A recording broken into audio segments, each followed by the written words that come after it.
Kıbrıs, Türkiye ve dünyadan. Siyaset ve ekonomiden. Ve tabii ki sokaktan. Kısacası sizden. Doğru, tarafsız ve güncel haberler. Gazete manşetleri ve objektif yorumlarla. Halkın sesi olmak ve her yeni güne birlikte başlamak üzere. Hafta içi her sabah TV 2020 ekranlarında birlikteyiz.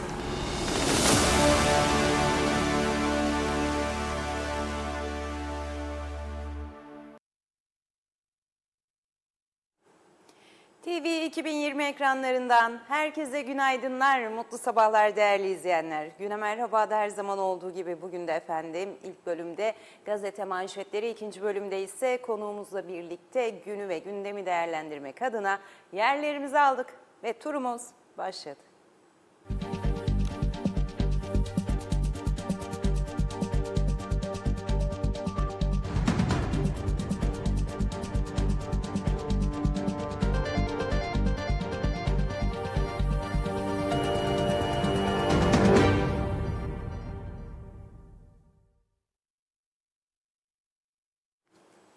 Evet efendim, tarihlerimiz bugün 25 Ağustos Salı'yı gösteriyor. İlk gazete Diyalog'la başlıyoruz güne.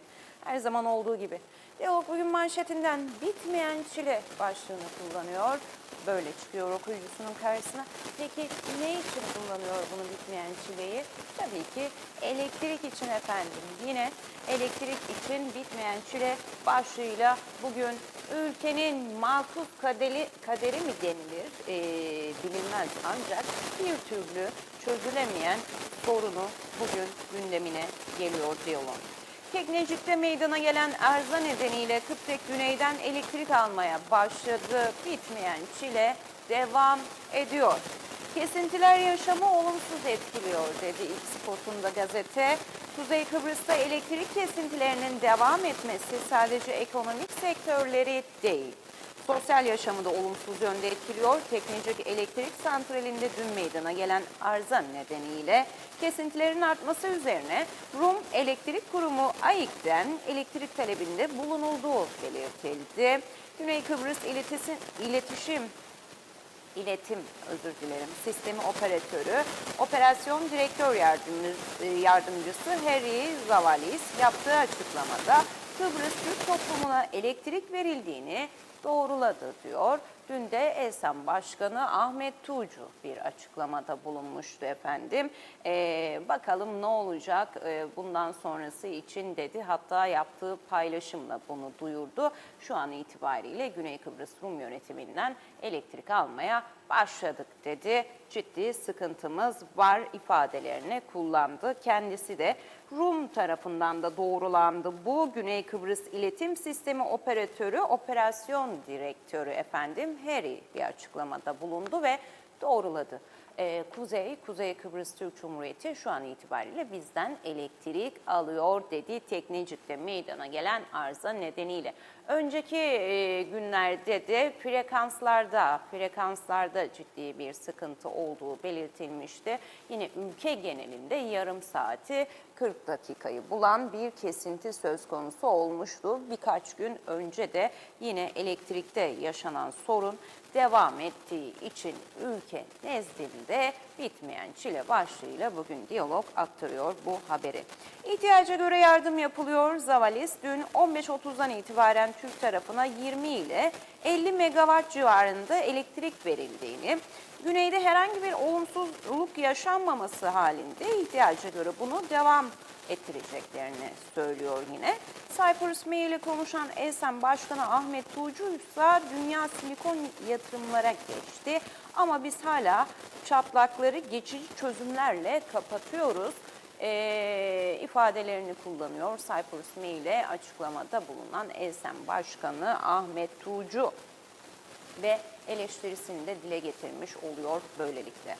Evet efendim, bitmeyen çile dedi. Rum tarafından elektrik alıyoruz ama Yarın liderler de bir araya geliyor biliyorsunuz ki gözler onların görüşmesinde olacak. Ama diğer tarafta da gündemimizi meşgul eden Rum tarafının atmış olduğu engelleyici, kısıtlayıcı adımlar söz konusu. Üst üste yapmış oldukları hamlelerle Kuzey'in hem sinir uçlarıyla her ne kadar Cumhurbaşkanı Erdoğan sinir uçlarımızla oynamalarına müsaade etmeyeceğiz dese de oynuyorlar mı? Oynuyorlar. Önce sanatsal faaliyetleri iptal ettiler. Yine boş durmadılar. Başka konular üzerine yoğunlaştılar. Önceki gün Türkiye ile KKTC arasında imzalanan doğalgaz boru hattı zaptı metni ile ilgili, anlaşması ile ilgili bir hamle yaptılar. BM'ye şikayet ettiler efendim. Yine daha önceden şikayetleri söz konusuydu. Elektrik konusunu şikayet ettiler. Türkiye'den gelmesi planlanan, borularla yine gelmesi planlanan elektrik konusunu şikayet ettiler. Yine boş durmadılar. Elam tekrardan lobicilik faaliyetlerini sürdürerek yine Kuzey'de yapılması beklenen iki önemli etkinlik için harekete geçti ve bunların iptalini istedi. Rum Dışişleri Bakanlığı'na da çağrı yaptı. Siz de harekete geçin dedi. Kuzey'den tabii ki tepkiler ardı ardına gelmeye başladı. Hem Cumhurbaşkanı Erdoğan her ne kadar da detaylı olarak spesifik olayları dile getirmese de Güney Kıbrıs Rum yönetimine yönelik açıklamalarda bulundu. Yine Başbakan Ünal Üstel de benzer şekilde tepkisini dile getirdi atılan bu adımlara ilişkin. Şimdi ekranlarınıza geliyor efendim Güney Kıbrıs Rum yönetiminin ard arda yapmış olduğu kuzeye yönelik engellemeler. Rum yönetiminin doğalgaz konusunda Türkiye ile Kuzey Kıbrıs Türk Cumhuriyeti'ni bağlayacak olan denizaltı boru hattına yönelik faaliyetleri Birleşmiş Milletler'e şikayet ettiği belirtildi. Haravki gazetesi, Güney Kıbrıs'ın Birleşmiş Milletler'deki daimi temsilcisi Maria Mihail'in 7 Ağustos tarihinde Birleşmiş Milletler Genel Sekreteri Antonio Guterres'e gönderdiği ilgili mektuba yer verdi. Habere göre Mihail, Birleşmiş Milletler Genel Sekreterine gönderdiği mektupta Türkiye'nin uluslararası hukuku tamamen uygulaması, Kıbrıs Cumhuriyeti'nin egemenliğine ve haklarına saygı duyması, ayrıca Türkiye'yi işgal altındaki topraklarla bağlayacak denizaltı boru hattına yönelik faaliyetleri sonlandırması gerektiği şeklinde ifadelere yer verdi. Mihail, mutabakat zaptını Türkiye'nin provokatif faaliyeti olarak nitelendirdi ve uluslararası hukukun çiğnendiğini iddia etti. Rum yönetiminin mutabakat zaptının yasal geçerliliğinin olmadığını savunduğunu belirten Mihail, Kuzey Kıbrıs Türk Cumhuriyeti'nin uluslararası hukuki temsiliyete sahip olmadığını ve anlaşmalar imzalamasının mümkün olmadığını iddia etti. Mihail mektubunda ayrıca bu tür faaliyetlerin iki toplum arasındaki güveni sarstığını da ileri sürdü. Öte yandan Başbakan Ünal Üstel, Güney Kıbrıs Rum yönetiminin son dönemde Kıbrıs Türk halkının uluslararası temaslarını, ekonomik ve sosyal yaşamını, kurumlarını ve egemenlik haklarını hedef alan girişimlerine sert tepki gösterdi. Başbakan Üstel, Güney Kıbrıs Rum yönetiminin Kıbrıs Türk halkının uluslararası temaslarını, kurumlarını ve ekonomik yaşamını hedef aldığını belirterek bizi dünyadan kopartarak ortaklık kuramazsınız dedi. Üstel, Kuzey Kıbrıs Türk Cumhuriyeti'nin haklarından, egemenliğinden ve devletinden vazgeçmeyeceğini vurguladı. Güney Kıbrıs'taki aşırı sağ Elam Partisi, Lefkoşa'nın kuzey kesiminde düzenlenmesi planlanan iki etkinliğin iptali için İspanya hükümetinin yanı sıra Rum Dışişleri Bakanlığı'nda müdahalede bulunmasını talep etti. Politis gazetesinde yer alan habere göre Elam Nexus'un ardından bölgede yapılması planlanan iki etkinlik daha tespit ettiğini belirtti. Söz konusu etkinliklerden birinin 10 Ekim tarihinde gerçekleştirilmesi planlanan Zamna isimli müzik festivali, diğerinin ise Barcelona Akademisi futbol eğitim kampı olduğu kaydedildi. Gazeteye göre Elam, Avrupa Birliği üyesi bir devletten bir takımla bağlantılı büyük bir futbol akademisinin Kuzey Kıbrıs Türk Cumhuriyeti'nde spor faaliyetleri planlamasını akıl almaz olarak nitelendirdi. Elam, iki etkinliğin de iptal edilmesi için Rum Dışişleri Bakanlığı tarafından da girişim yapılmasını talep etti.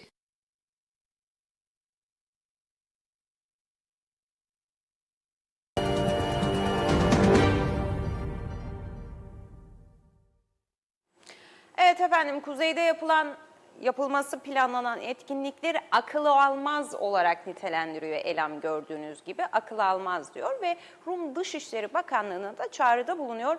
Neredesiniz siz diyor, bir hareketlenin bakın Kuzey Kıbrıs'ta diyor, ne etkinlikler yapılıyor, nasıl olabilir, nasıl yapılabilir? Kendinize gelin, hemen adım atın. Hiç boş durmuyorlar. BM bir taraftan, kendi bakanlıklarını harekete geçirme bir taraftan, direkt kurumlar da sadece partilere kalmıyor, Elam'a kalmıyor tabii ama en çok özne olarak Elam'ı görüyoruz. Aşırı sağcı, masum kalır. Faşist demek daha doğru olur Elam için. Boş durmuyor ve amacına da çoğu zaman ulaşıyorlar. Evet efendim, ve devam ediyoruz, diyalogtayız. Adli haberlerle devam edelim diyalogda. 120.000 TL ödedi diyor. Genişçe'de bir fotoğrafla yer veriyor bu adli haberine Diyalog bugün ön sayfasında. Güzelyurt Levkoş ana yolundaki kazada ağır yaralanan Melis Luman'ın hayatını kaybetmesi üzerine kamyon sürücüsü ağır teminata bağlandı. 120.000 TL ödedi ve yargılaması tutuksuz olarak devam edecek. Teminat şartlarını da yerine getirmesi sonrasında tabii ki getirdi ve 120.000 TL ödeyerek tutuksuz yargılaması başladı ilgili kişinin. Kazaya ilişkin söz konusu kamyoneti de görüyoruz. Kaza salon araç sürücüsü Melis Luman'ın lastiği patladığı için yol içerisinde duran kamyonete çarpması sonucu meydana gelmişti diyor gazete detaylarında. Ve bir diğer adli haber, villasına gitti. Eski sevgilisinin 4.500 eurosunu çaldıktan sonra yurt dışına giden Kazakistanlı kadın bir ay sonra geri dönünce yakayı ele verdi, tutuklandı. Tüm parayı harcamış, para falan yok, uçmuş gitmiş para. Soruyorlar, 4.500 euro nerede? Eski sevgilinin villasına girmiş, villası da varmış, bu detay da önemli. Villasına girerek 4.500 eurosunu çalmış ve kaçmış. Geri dönünce de tabii ki polisten kaçamıyor, tutuklanıyor. Para nerede denildiğinde de para yok, uçtu gitti diyor. Harcadım tabii ki parayı. Kalır mı para? Para kalır mı? Olan para kalır mı? Kalmaz tabii. Efendim yine bir diğer adli haberde vatandaş aşırı alkollü sürücüyü ihbar etti. Polis yolunu kesti. İşte böyle olur dedi Diyalog gazetesi. Vatandaşlar tarafından yapılan ihbar sonrasında harekete geçen polis alkollü olduğu ihbarı yapılan sürücüye yönelik sürücüyü durduruyor. Gerekli testleri, kontrolleri yapıyor ve alkollü olduğu anlaşılınca da tabii ki tutuklanıyor. Hem mahkemeye çıkıyor hem de ehliyeti geçici süreliğine elinden alınıyor. Yine alkol aldıktan sonra eski kız arkadaşının evine giderek şiddet kullanan şahıs ölüm tehdidinde bulunmakla suçlanıyor. Kararı yargı verecek diyor gazete bugün bu bir diğer yer bulan haberinde. Minareli Köy'de marketten ürün çalan Kıbrıslı Rum kadın 7 gün içerisinde yargılanacak, cezaevine gönderildi. 7 gün sonra tutukluluğu dolduktan sonra yargılaması başlanacak. Ve yine TV 2020 Diyalog Medya Grubu sokağa indi, sokağın nabzını tuttu ve vatandaşlara sordu, eğitim kurumlarına öğrenci kayıtları konusunda ne düşünüyorsunuz dedi. Son günlerin biliyorsunuz tartıştığımız konuların içerisinde yer alan bir kısım yine bu. Ülkeye öğrenci adı altında gelip kayıt dışı yaşama entegre olan ve yine kriminal olaylara karışarak birçok uyuşturucudur vesairedir, kara para aklamadır bu gibi olaylarda karşımıza çıkan yapılan sorgusunda ülkeye öğrenci olarak geldi ama sonrasında da kayıt dışı yaşama entegre olduğu açıklanan kişilere yönelik soruluyor. Eğitim kurumlarına öğrenci kayıtlarının denetlenmesini öneriyor vatandaşlar da. Kaçaklar ortaya çıkarılmalı, biz bunu istiyoruz diyor vatandaş Diyalog'a yaptığı açıklamada. Ve logo yanı bugün Diyalog'ta, logo yanında parti meclisi onayladı deniliyor. Cumhuriyetçi Türk Partisi'nde efendim seçimlerde kontenjan adayları belirlendi. Parti meclisi de onayını verdi. Kontenjan adayı olarak gösterilecek isimler netleşti. Dilerseniz hangi isimler olduğunu da sizlerle paylaşalım. Efendim isimler Emine Dizdarlı, Güven Benyan, Metin Kulaksız, Ayşegül Baybars, Jale Refik Rogers ve Tunç Adanır. Aslında birçoğunu yakından tanıyoruz bizler. Edinilen bilgiye göre CTP Parti Meclisi'nde yapılan değerlendirme sonucunda Ayşegül Baybars, Jale Refik Racers, Tunç Adanır, Emine Dizdarlı, Güven Bengiyan, Metin Kulaksız'ın kontenjan adayı olarak gösterilmesi kararlaştırıldı. Zaten bağımsız vekillerden Ayşegül Baybars'la Jale Refik Racers'ın biz Cumhuriyetçi Türk Partisi ile bu seçimlerde yürüyeceğini biliyorduk. Etkinliklerine de birlikte katılıyorlar. Aday tanıtımlarına da birlikte katılıyorlar gördüğünüz gibi. Geçtiğimiz gün Ayşegül Hanım'ı biz de ağırladık. Yani dedi gittiğim yerlerde böyle fotoğrafımı çekiyorlar sanki gizli saklı gidiyormuşum gibi. Yo dedi. Orada önlerde oturduğum görünen en önde olduğum fotoğraflar da vardı ama öyle bir fotoğraf seçiyorlar ki işte dizilmişiz ben arka sırada kalmışım. Sanki gizlenir bir vaziyetteymişim gibi algı yaratıyorlar. Böyle bir şey yok. Zaten Cumhuriyetçi Türk Partisi'nin basın toplantılarında da açıklamalarında da sürekli yer buluyorlar. Dediğim gibi sahaya da inmiş vaziyetteler ve aday tanıtımlarında da Cumhuriyetçi Türk Partisi ile devam ediyorlar. Gayet açık ve netti ama dile getirmediler net bir şekilde ve dün itibariyle parti meclisinin belki de onaylanması parti meclisinde bekleniyordu ki söyleyebilsinler, dile getirebilsinler. Cumhuriyetçi Türk Partisi ile yürüyeceğiz şeklinde.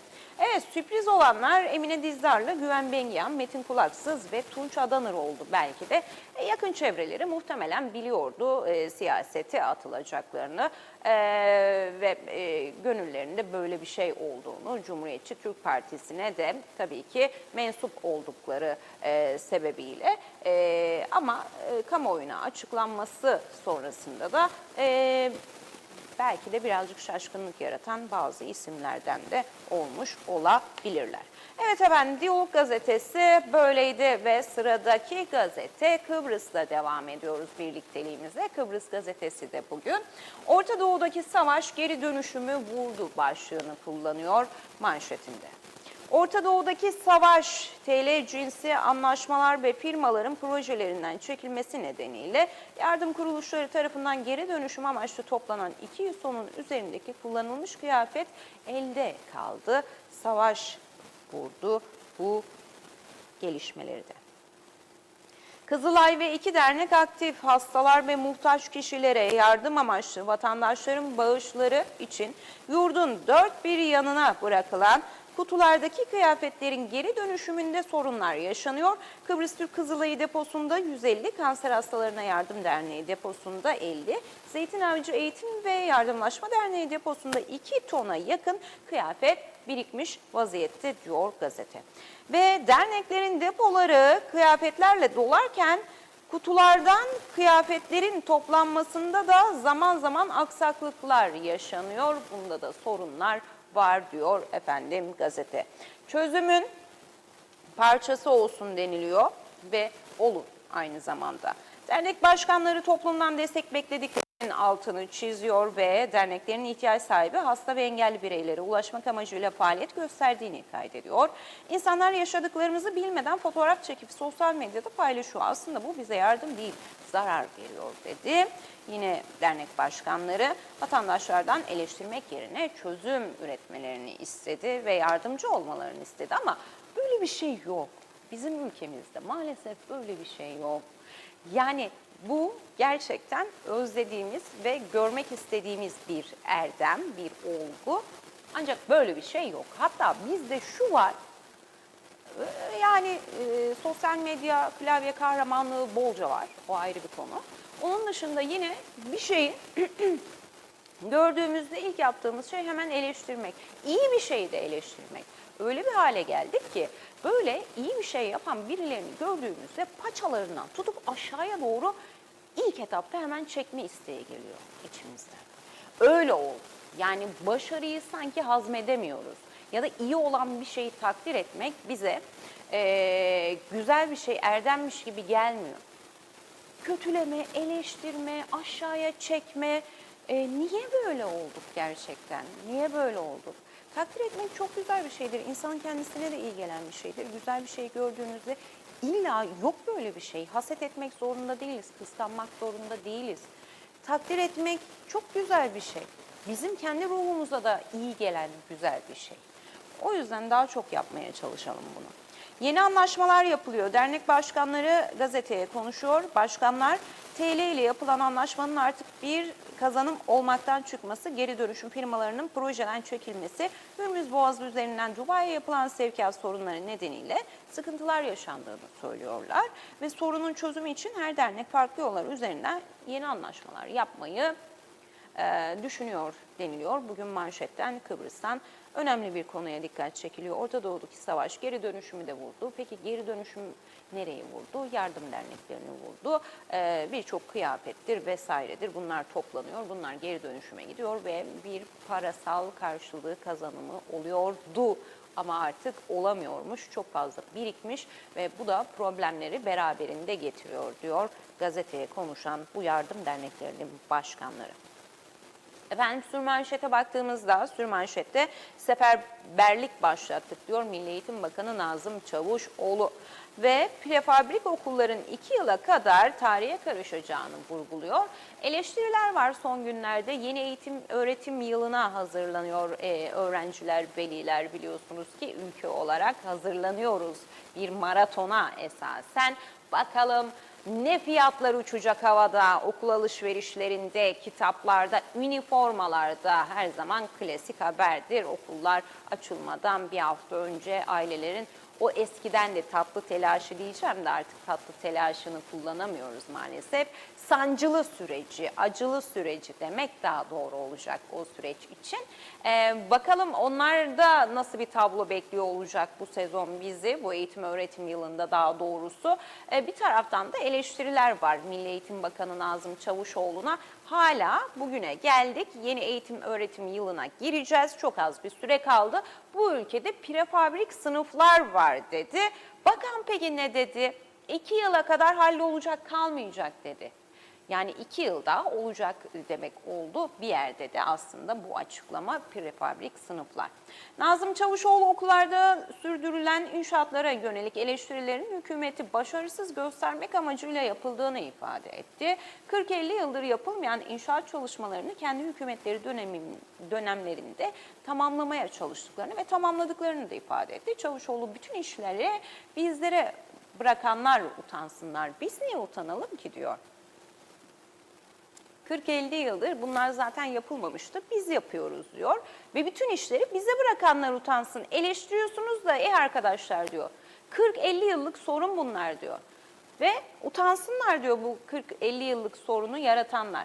İnşaatların yapılması bir zafiyet değil, gurur duyulacak bir şey diyen Çavuşoğlu okullardaki topyekün seferberlik başlattıkları yönünde de açıklamalar bulunuyor. Çocukların can güvenliğini riske atmamakta önceliklerimiz arasındadır diyor efendim Bakan Çavuşoğlu. Ve logo yanında Ülke Alemdar göreve başladı. KKTC Mersin Başkonsolosluğu'nda bayrak değişimi oldu diyor gazete ve Ülke Alemdar efendim atanmış, görevine de başlamış. Hemen manşetin altında dünyadan gelişmeleri görüyoruz.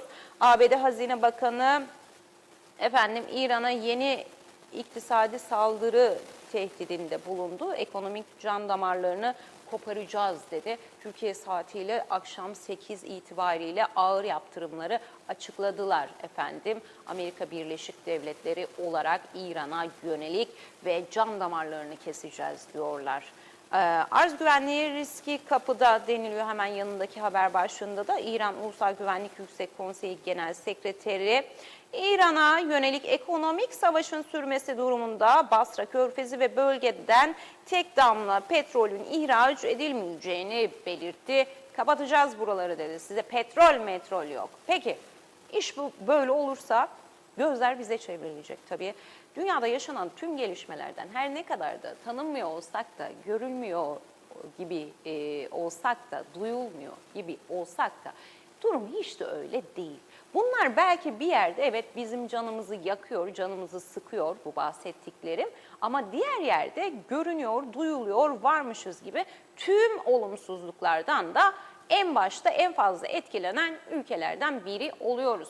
Bu körfezler kapanırsa ve İran keserse bir damla diyor, bir damla size petrol yok vermeyeceğiz efendim diyor. Neleri etkileyecek işte dolaylı olarak düşündüğümüzde işin ucu gelecek, dönecek, dolaşacak yine bizi vuracak ülke ekonomisini. Aşırı sağcı eylem KKTC'de düzenlenmesi planlanan 2 etkinliğin daha iptalini talep etti. Ekranlarınıza getirdim. Durmuyor. Eylem de durmuyor. Güney Kıbrıs Rum yönetimi de durmuyor. Rum lider Hristodolis söyledi zaten. Görüyorsunuz neler yaptığımızı kuzeye dedi. Yani görülüyor bir şey vardı ya böyle bir Reels vardı çok dolaşıyordu ortalıkta herkes de kak gülüyordu. Görüyorsunuz anlatmaya gerek yok görüyorsunuz dedi esasen ve yapıyoruz tutuklamalar da bunlara bir örnektir dedi. İstediğimizde yapıyoruz kuzeye ve yaparız da bizi durduramazlar diye de ekledi. En başta Rum lider bu ifadeleri kullandı. Elan mı boş dursun? Elan mı boş dursun?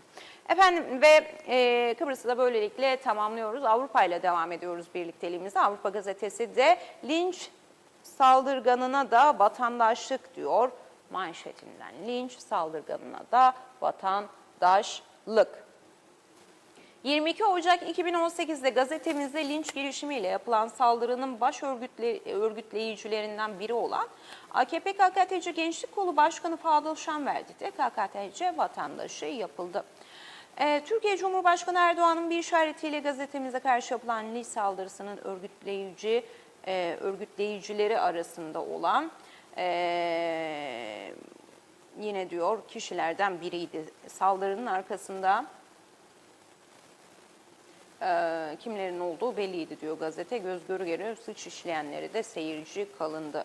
Aradan 8 yıl geçmesine rağmen belirlenen 9 saldırgan hala yakalanmadı. Mecliste de bunu soran ve araştırılmasını talep eden kimse olmadı. Güvenlik sorunundan şikayetçi olanlar bile sessiz kaldı bu konuya. Şartlı tahliyeden sonra serbest kalan saldırganlar yüksek düzeyde kabul gördüler ve işte şimdi de AKP KKTC Gençlik Kolları Başkanı'na vatandaşlık verdiler diyor Avrupa. Ve sürmanşetinde CTP'nin kontenjan adayları Emine Dizdarlı da aday bunlardan biri diyor. Ve bağımsız vekiller Ayşegül Baybars da Jale Rogers, aynı şekilde Güven Bengian, Tunç Adanır. Yine bu isimler arasında Metin Kulaksız da benzer şekilde. Yeni atamalar Mustafa Kalfaoğlu Müsteşar, Sağlık Bakanlığı Müsteşarı Deren Oygar görevden alınarak yerine Mustafa Kalfaoğlu atandı. Karar resmi gazetede yayınlandı deniliyor. Deren Oygar çok nitelikli, yılların müsteşarlarından ve tüm sorunları tespit edip çözen, bunu yeri geldiğinde de açık açık dile getiren kişilerden biriydi. Üzüldüm ben Deren Hanım'ın görevden alınmış olmasına açıkçası. Dediğim gibi deneyim çok önemli. Mustafa Kalfaoğlu da deneyimli isimlerden biri. Ancak Deren Hanım yılların müsteşarıydı Sağlık Bakanlığı'nda ve sorunlara da bir fiil, birebir parmak basan, yerinde giden, inceleyen ve çözümleri için çabalayan isimlerden biriydi. Hayırlısı olsun efendim hakkında diyelim. Ben Gencay Eroğlu'yum deniliyor. Derviş Eroğlu'nun kızı UBP Milletvekili Gencay Eroğlu sosyal medyada yaptığı paylaşımda ben Gencay Eroğlu'yum.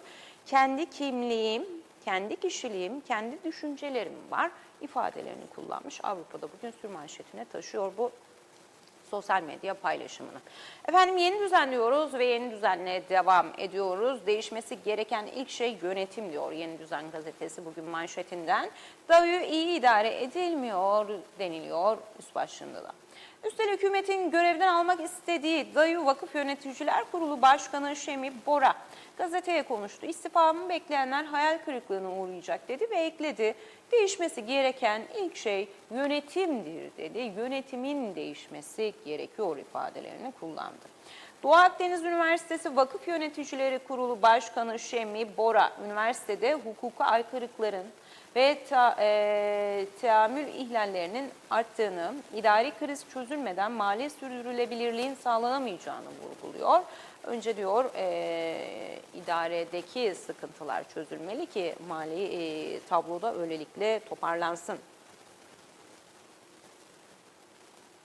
siyasi baskı söylentilerine ilişkin de konuşan Bora, görevinin başında olduğunu ve kişisel beklentilere göre değil, hukuka ve DAEÜ'nün çıkarlarına göre hareket etmeyi sürdüreceğini ifade ediyor.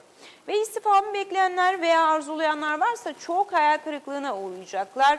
Ben önüme zorluk çıktı diye yolumdan dönecek biri değilim diyor. Beni görevden almaya çalışıyorlar diyor efendim.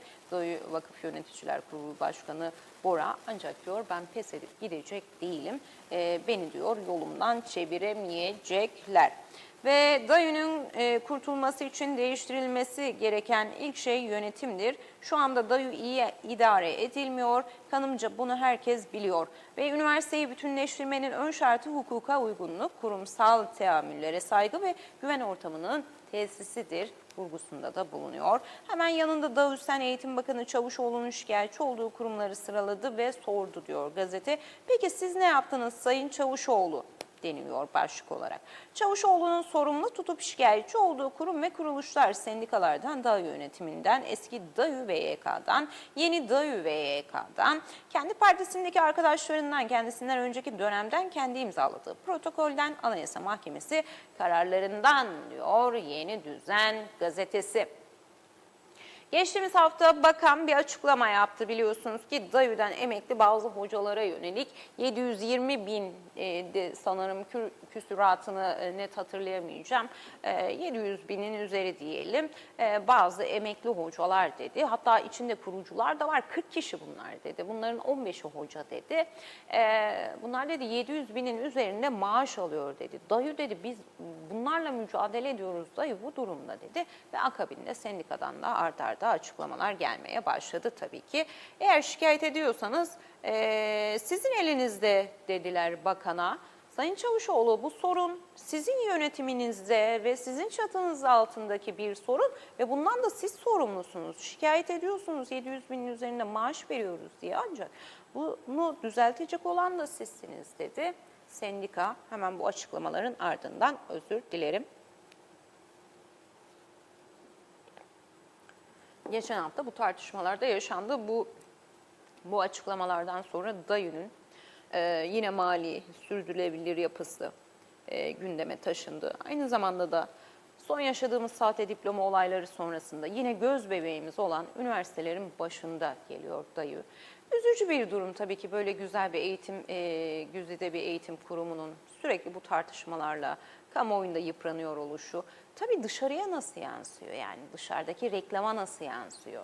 Burayı tercih edecek öğrenciler, veliler için ne ifade ediyor? Orası da apayrı başka bir tartışma konusu tabii ki. Evet efendim, ve devam ediyoruz. Halkın Sesi'ndeyiz. Halkın Sesi bugün cepteki para buharlaştı dedi. Cepteki para buharlaştı. 1 Temmuz'da net 61.677 lira olarak belirlenen asgari ücret Türk lirasının değer kaybı nedeniyle 55 günde 58 sterlin eridi. 1 Temmuz'da 996 sterline karşılık gelen net asgari ücretin karşılığı şimdiki kurlarda 938 sterline kadar indi diyor gazete. Piyasadaki kurlara göre asgari ücret 1 Temmuz 24 Ağustos döneminde 63 euroluk düşüşle 1158'den 1095 euroya, 41 dolara düşüşle de 1320'den 1279 dolara kadar geriledi denildi. Ve öte yandan 2026'nın ilk 8 ayında akaryakıta 4 kez, tüpgaza 3 kez, ekmeğe 2 kez zam geldi diyor gazete. 2026'nın 7 aylık gıda enflasyonu ise %20.61'e yükselmiş oldu. Ve cepteki para da buharlaştı. Demin ne dedik bir adli haber aktarırken, para kalmaz cepteki, nakit hazıra daha dayanmaz diye bir şey var. Yani nakit varsa gider o para. Olmadan da gidiyor, henüz daha insanlar maaşlarını almadan da gidiyor. Zaten bir şey kalmıyor diyor insanlar.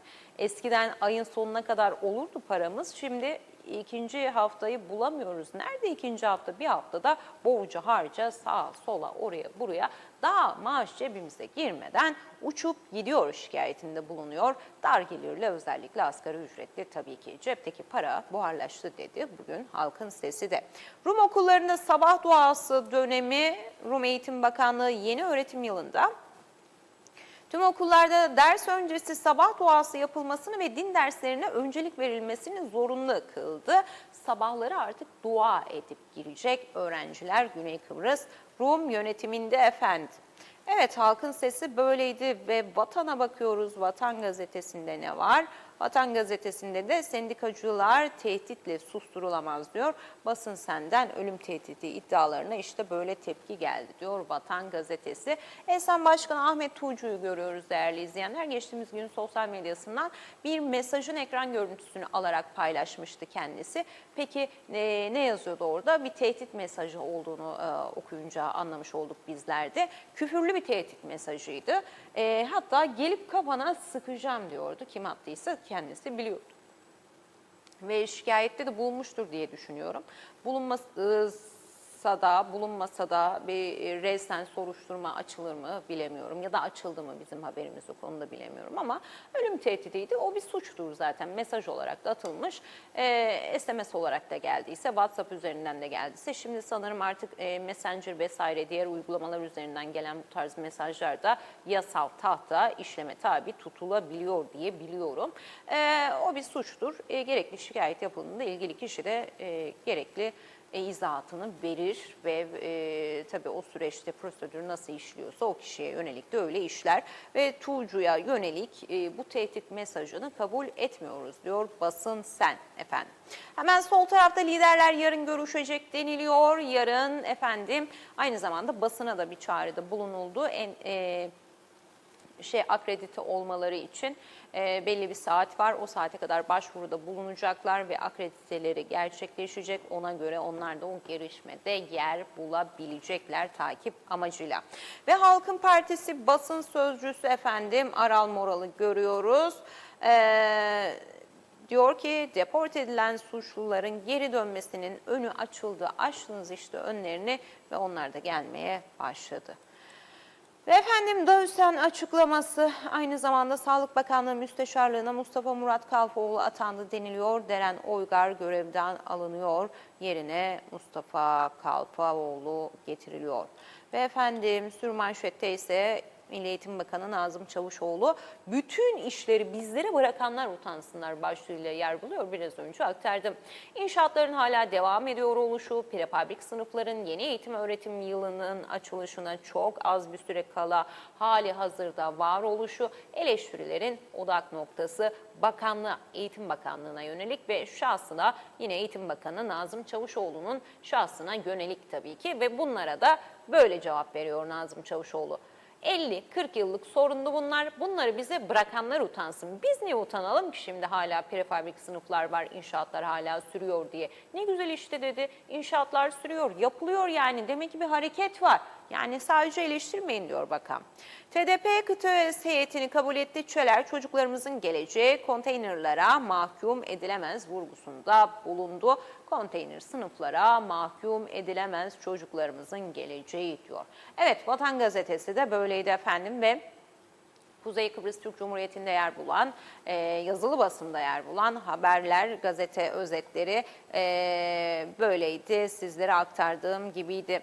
Ve şimdi ne var? Şimdi sırada sizler varsınız. Sizlerle birazcık sohbet edelim. Bakalım bugün Salı gününe sizler nasıl başladınız? Sizin gününüzde, gündeminizde neler var? Birazcık sizlerden haberdar olalım dilerseniz. Ve Şifa Harun tabii ki ilk mesajın sahibi oluyor her zaman olduğu gibi. Günaydın diyor efendim, günaydın. Özlem Hanım selamlar dedi. Derdinize deva, sağlığınıza şifa, gözünüze nur, ailenize ve sevdiklerinize huzur getirsin inşallah diyor bugün.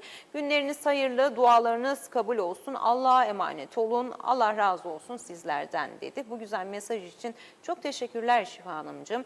Birbirimize sevgiyle yaklaşmaya, dayanışmayı ve iyiliği hep birlikte büyütmeye devam edelim ve kandilimiz de mübarek olsun diyor. Dün idrak edildi biliyorsunuz ki efendim Kandil, Mevlid Kandili.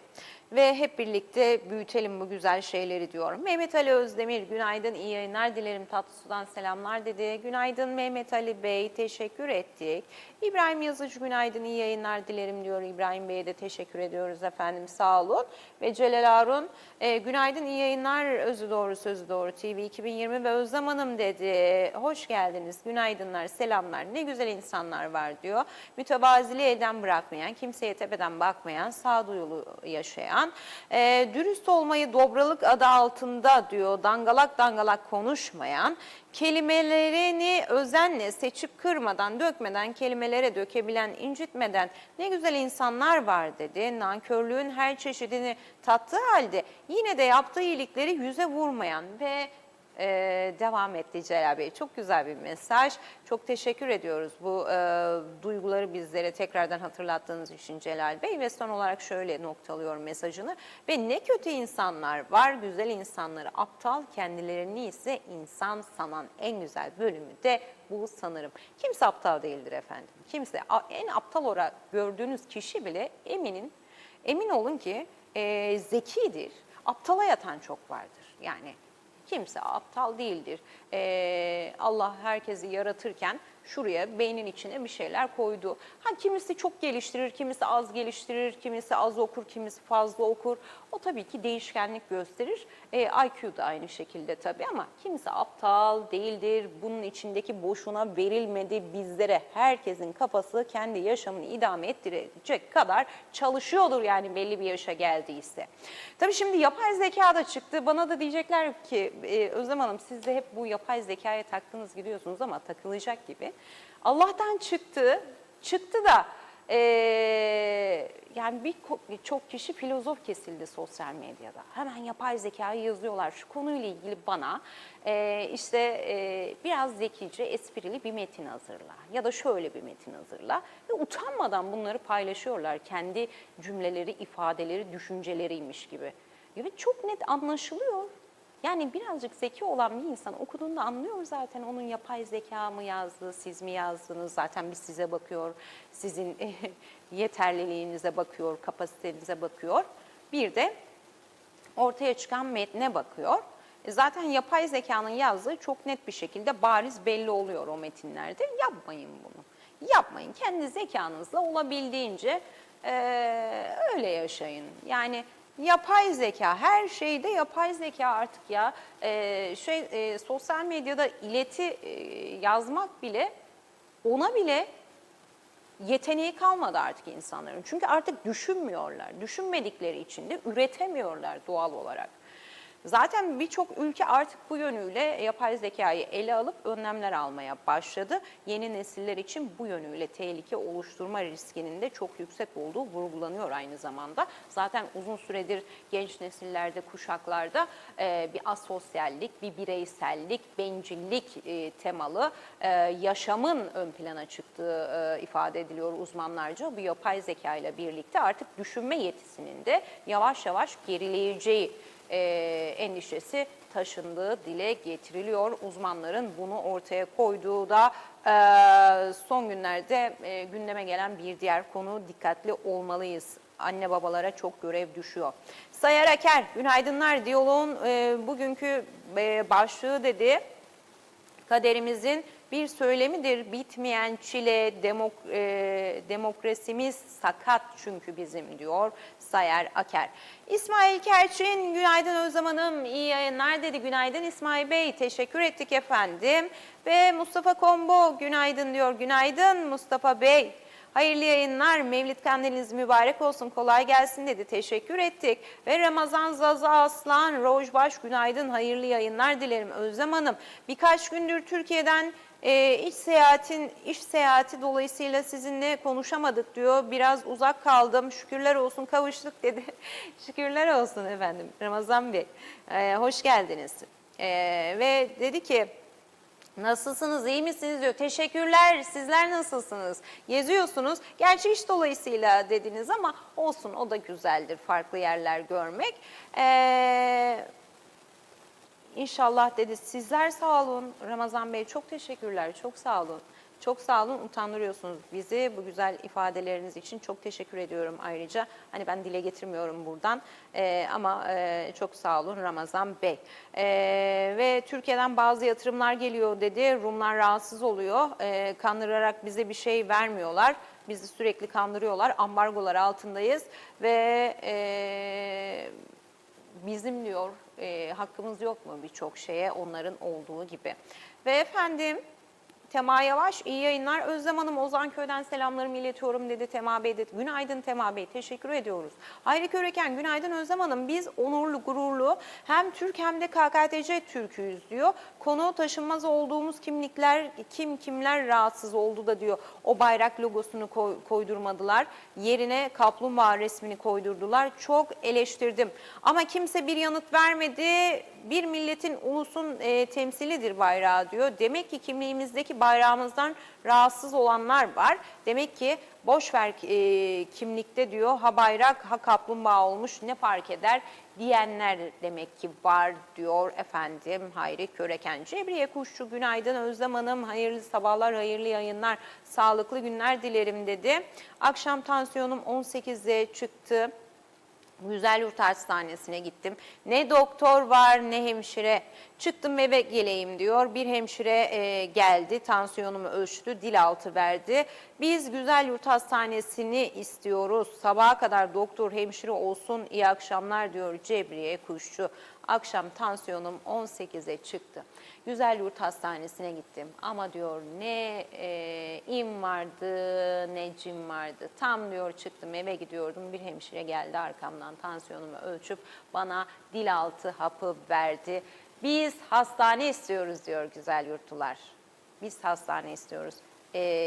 Geçtiğimiz günlerde yeni hastanelerin bittiği, açılacağı açıklamaları vardı Sağlık Bakanlığı tarafından. Bunlar çok güzel şeyler. Hepimizin alkışlayacağı şeyler gerçekten. Daha çok hastane yapılsın. Çünkü yok, ihtiyacımız var. Ciddi problemler yaşıyoruz. Bakın Cebriye Hanım'ın yazdığı gibi. Ciddi problemler yaşıyoruz. Bir tansiyona baktıramıyoruz. Bir dil altı hapı alamıyoruz. Yaşıyoruz. Bunlar gerçeklerimiz. Yani parmağımızın arkasına saklanmayalım. Bugün bir şey olduğunda herkesin canı bir yerden bu sağlık alanında yanmış vaziyette. O yüzden hiç gerek yok parmak arkasına saklanmaya. Daha çok hastane açıyorsun. Ama işte bina açmakla da olmuyor. Bunu defaatle dile getirdik, konuştuk buralardan da. İçine cihazı da koyacaksınız, doktoru da koyacaksınız, sistemi de oturtacaksınız ki vatandaş erişilebilir sağlık sistemine artık kavuşsun. İstediğinde doktorunu bulsun. İstediğinde, gittiğinde Cebriye Hanım gibi tansiyonu 18'lere çıktığında birini bulsun. Yalan söylemiyor herhalde diye düşünüyorum Cebriye Hanım. Ya da varsa da böyle bir şey araştırılsın. Araştırıyorsunuz zaten. Kameralardan bakıyorsunuz, soruyorsunuz değil mi? Rapor istiyorsunuz. Bu şikayet edilen konuyla ilgili bana rapor hazırlayın diyorsunuz. Kimi zaman doğru aktarıyorsunuz, kimi zaman böyle siyaseten manevralar yaparak bir kalıba koyuyorsunuz. Araştırılsın efendim şikayetler. Erdal Yarkın, Salı sabahından günaydın Özlem Hanım dedi. İyi yayınlar dilerim. Her zaman başarılar diliyorum size ve ekibinize. Harikasınız dedi. Sizler de harikasınız. Sizler harika olmasanız bizler olamayız zaten. Hayri Köreken ekledi. Hükümet yetkilileri, ey sayın hükümet yetkilileri diyor. Bir ülkeye gezi, toplantı, görüşme ve de Türk Birliği görüşmelerine gitti mi bayrağımızı orada neden dalgalandırmadınız diye isyan ediyor Hayri Bey bir kez daha. Zalihe Çavuşbaş Dağcan efendim günaydın Özlem Hanım, iyi yayınlar diliyorum, sevgiler dedi, kalpte donattı mesajını, bizden de size sevgiler. Ve Melis Günel, sevgili çalışma arkadaşımız Melis Günel, iyi yayınlar Özlem Hanım diyor, teşekkürler Melis'ciğim. İbrahim Yazıcı günaydın. Ve gündemi değiştirecek halkın ortak taleplerini etkisiz kılmaktır. Bu küflenmiş anlayış ne zaman bitecek ben bilmiyorum diyor. Ve Mustafa Kombo efendim yeniden mesaj gönderiyor, bize teşekkür ediyoruz.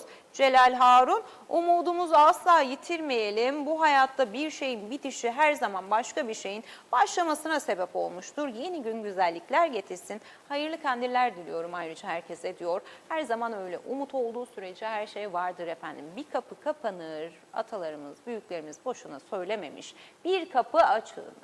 Bazen bir şeyin kötü olması aslında hayırlısı olduğu için öyle olur, başımıza gelir. Her şerde bir hayır vardır denilir onun içinde. O yüzden hiçbir zaman başımıza gelen kötü şeylerden hayıflanıp, ağlayıp, sızlayıp kendimizi bir yerlere kapatmayalım. Her zaman bir ışık, bir umut vardır. Her ne kadar da bizim ülke siyasetimizde bir dönem böyle dillere pelesenk olsa da tünelin ucunda ışık yok, tünelin ucunda ışık göremiyoruz denilse de öyle bir şey yok. Her tünelin ucunda mutlaka bir ışık olur. Her ne kadar da çimentoyla kapatsalar, bilmem neyle kapatsalar o ucunu, tünelin, mutlaka orayı açıp o ışığı yine görürsünüz.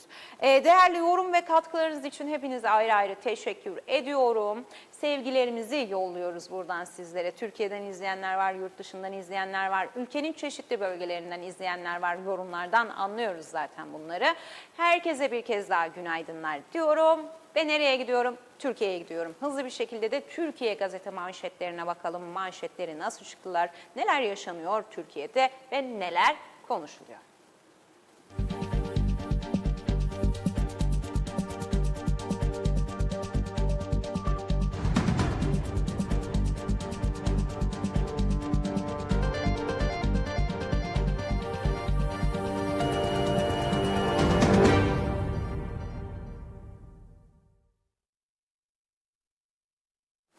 Evet efendim, ilk olarak Hürriyet'le başlayalım. 6 başkana ceza çıktı diyor Hürriyet gazetesi. Mahkeme örgüt yok dedi. 6 başkana ceza çıktı. Kim bu 6 başkan? Hemen bakalım. Ahmet Özer, Rıza Polat, Utku Caner Cakkaya, Zeyda Karallar, Oya Tekin, Kadir Aydar.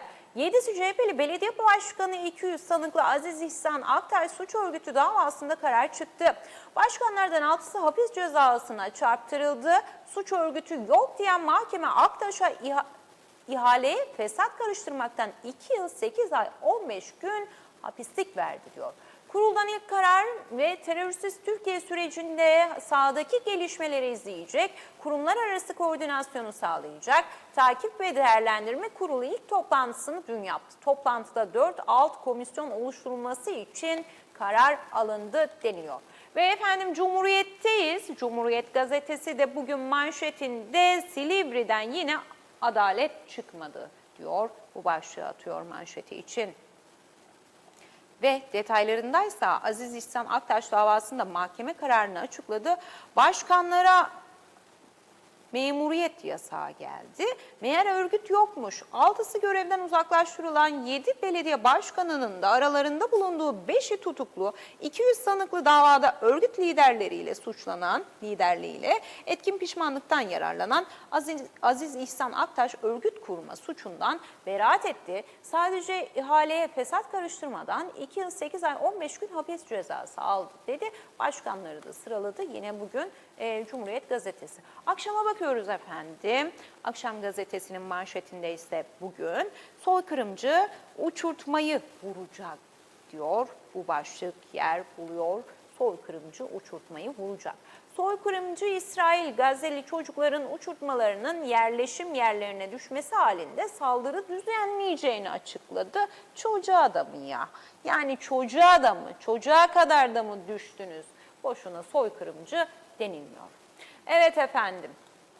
Akşamın manşeti de böyleydi ve Sözcü'deyiz. Sözcü'yle devam ediyoruz birlikteliğimize. Sözcü gazetesi de bugün manşetinden Cesur Yörük'ün hiç şansı yok diyor.